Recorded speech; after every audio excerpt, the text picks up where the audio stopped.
Ensuite, on va également trouver d'autres attributs, comme maintenant, d'autres attributs que les savants ont attribués à Allah de façon indubitable.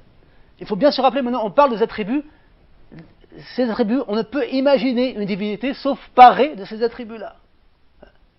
Donc, on va également ajouter à ces attributs la parole, l'ouïe, le kalam, ou l'ouïe, al-sam'a, ou la vue, al-basar. Pourquoi? Car si nous trouvons dans la création d'Allah que nous voyons, que nous entendons et que nous parlons, comment imaginer un créateur qui serait moindre que sa création dans ses attributs? Comment quelqu'un qui ne voit pas va créer quelque chose qu'il voit? On ne peut pas imaginer ça d'Allah. Donc on va dire que Allah voit et entend et parle parce qu'il a créé quelque chose qui voit, qui entend, qui parle comme l'homme. Donc on ne peut pas imaginer qu'Allah serait inférieur à ses créations, donc on va lui donner ces attributs d'une façon obligatoire. Pourtant, on pourrait également imaginer que Allah peut être savant et puissant et que grâce à sa science, il puisse faire quelque chose sans, par exemple, la voir. Imaginons-moi maintenant, si j'ai une science suffisante, je peux par exemple faire quelque chose sans le voir, parce qu'avec ma science, je perçois cette chose-là, mais sans la voir, je vais l'apercevoir. Mais Allah, dans sa perfection, est savant, est puissant, mais en même temps a l'ouïe et donc la vue et l'audition et la parole, alors que, effectivement, c'était pas indispensable qu'il les ait. Sa science aurait suffi. Mais nous allons dire que ces attributs lui sont également obligatoires parce qu'il a créé quelque chose qui possède ces attributs-là. Comment donc ce créateur serait moindre que sa création dans ces attributs? Donc voilà, on va comment avec une réflexion sur le monde et on va en arriver à connaître les attributs du créateur. Car la création n'est que l'expression des attributs du créateur. Et donc on a que ce créateur, et donc on a vu que tous ces attributs-là lui étaient donc indubitables.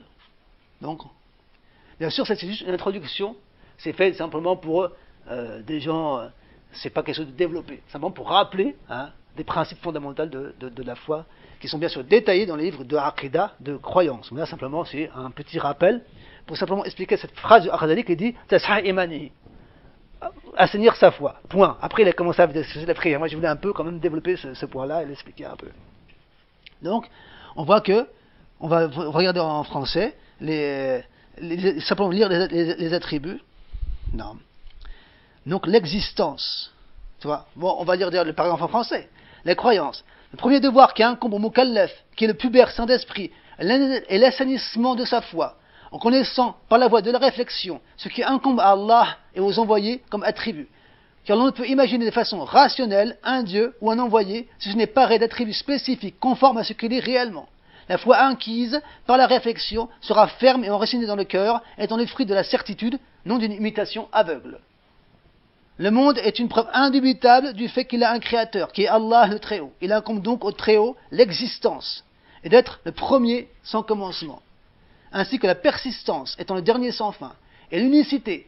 Il n'a pas d'associé, car effectivement, s'il y avait plusieurs Allah, plusieurs dieux, chacun aurait cherché à battre l'autre, car fait partie des attributs de la divinité, d'être al-kibriya, d'être l'orgueil, le fait de l'azama, la grandeur.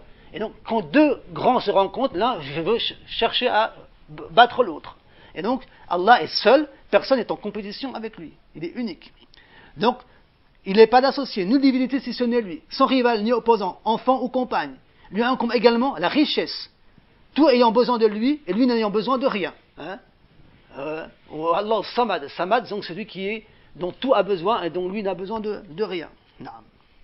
Le fait qu'il soit différent de sa création, rien ne lui est donc semblable, ainsi que la vie, la volonté, la puissance et la science. De même que l'ouïe, la vue et la parole, car on ne peut imaginer un créateur inférieur à ce qu'il a créé dans ses attributs. Non. On va s'arrêter là, Inch'Allah. C'était une petite introduction en référence aux attributs qui incombent de façon indubitable à Allah subhanahu wa ta'ala. Ensuite vient les attributs qui incombent au prophète, et ensuite donc le livre commence par ce qui est relatif à la purification. Walhamdulillah.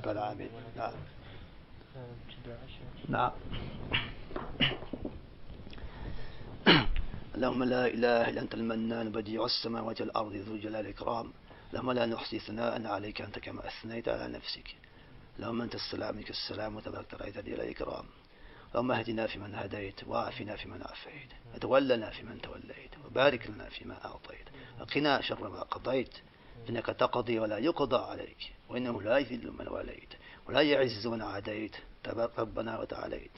ربنا آتنا في الدنيا حسنة وفي الآخرة حسنة وقنا عذاب النار، وتقبل منا صلاتنا وصيامنا يا أرحم الراحمين، وجعلنا من المتحبين فيك يا أرحم الراحمين، ومن إخوانك الصالحين المؤمنين المخلصين فيك الكريم.